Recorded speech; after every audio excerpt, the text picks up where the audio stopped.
The Shield of Achilles by Wystan Hugh Auden. She looked over his shoulder for vines and olive trees, marble well-governed cities, and ships upon untamed seas.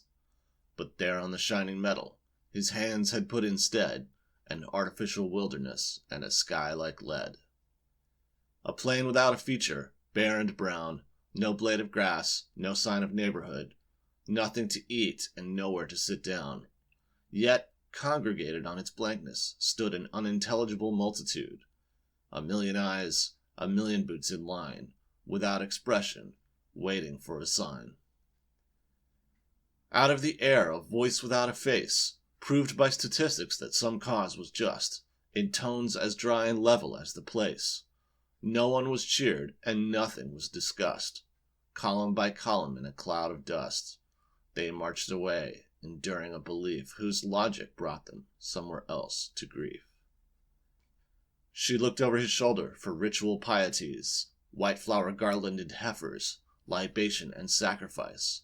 But there on the shining mantle, where the altar should have been, she saw by his flickering forge light quite another scene.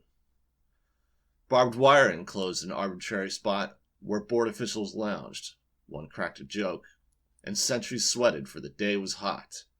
A crowd of ordinary decent folk watched from without, and neither moved nor spoke as three pale figures were led forth and bound to 3 posts driven upright in the ground.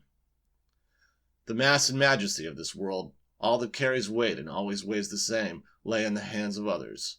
They were small, and could not hope for help, and no help came. What their foes liked to do was done. Their shame was all the worst could wish.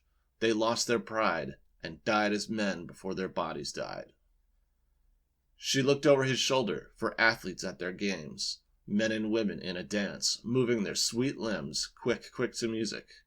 But there on the shining shield, his hands had set no dancing floor, but a weed-choked field. A ragged urchin, aimless and alone, loitered about that vacancy. A bird flew up to safety from his well-aimed stone. That girls are raped, that 2 boys knife a third, were axioms to him, who'd never heard of any world where promises were kept, or one could weep because another wept. The thin-lipped armorer Hephaestus hobbled away. Thetis of the shining breasts cried out in dismay at what the god had wrought to please her son, the strong iron-hearted, man-slaying Achilles, who would not live long.